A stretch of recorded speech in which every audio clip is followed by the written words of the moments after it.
Question number 1, are the Ravens the favorite to win it all? So the easy answer is that it's the Eagles because they have the best record in the league. But I got two concerns. One, they have a gauntlet coming up for the rest of their season. And if you've looked at Jalen Hurts, that knee, there's something going on with that left knee. He got the brace under the leggings. He got a gimpy in the Cowboys game. There's something going on. And because this is a team that wants to win the Super Bowl and they're not really playing for regular season success that much, obviously they want the 1 seed and they want the road to Vegas to go through the link. At some point, Jalen Hurts is going to miss a game or two. You can just go ahead and mark that down now. That doesn't make me Nostradamus or Negrodamus. That's just going to happen, right? So that leaves 2 to 3 other teams. Well, 2 and a possible. Let's play spades. Ravens, Chiefs, maybe the Bengals.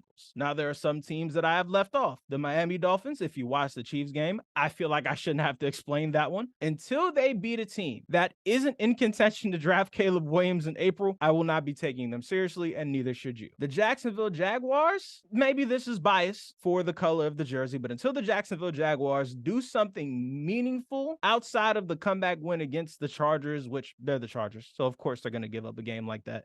Until they do something meaningful, they're not to be taken seriously either. And the fact that they lost to Houston, which we will expand on later. And then the NFC side, on the NFC side, the Cowboys and 49ers, I have so many more questions than I do answers. We've seen the Dak playbook already. Like, we've seen this. On that last drive against the Eagles, this is a rhetorical question. I know that none of you can actually answer me in real time. On that last drive, when it was time for them to get that touchdown to win the game, did anybody think that they were going to get it? Of course not.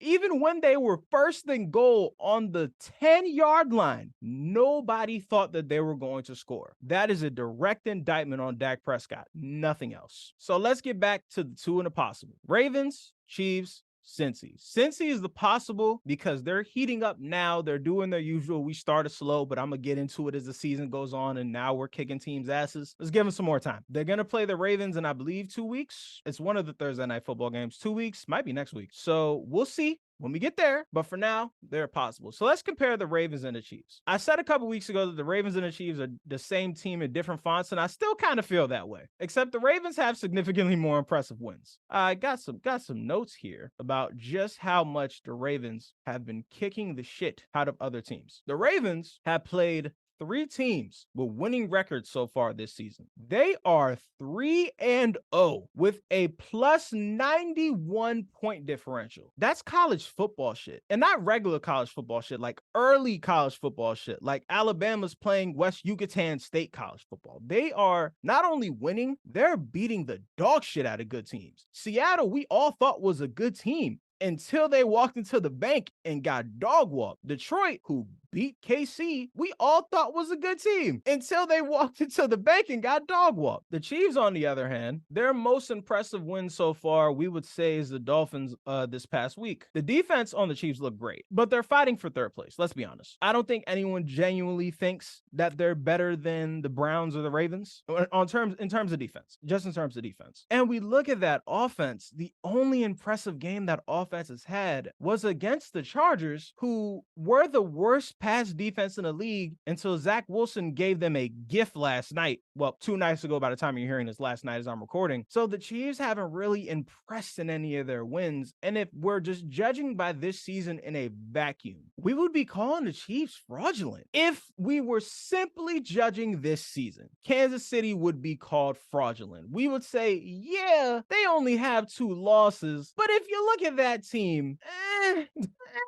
but they're the reigning Super Bowl champions. They have the best quarterback in football, so we can't judge it that way. So here's how I think it'll play out. Currently, KC has the number 1 seed because of some weird versus AFC opponents tiebreaker, because the Ravens' 2 losses were against AFC opponents, and the Chiefs' 2 losses, one is against the NFC opponent, one's against the AFC opponent. It's weird rule shit that the NFL has when it comes to seeding, right? So I think eventually that ends with Baltimore getting the 1 seed and they just end up meeting each other in the AFC Championship, right? And when it comes to who makes the Super Bowl, let's paint this scenario. These are 2 incredible defenses. So our dream scenario of getting a 45-42 game between Lamar Jackson and Patrick Mahomes, this is not the year for that. Neither of them have the weapons to be able to pull this one off. And those defenses are going to go into each game saying, we cannot let the other quarterback beat us. When you're playing KC, that means we're shutting shutting down Travis Kelce and whatever other person you want to throw the ball to, have fun. And if the Broncos could do it, I guarantee you the Ravens can.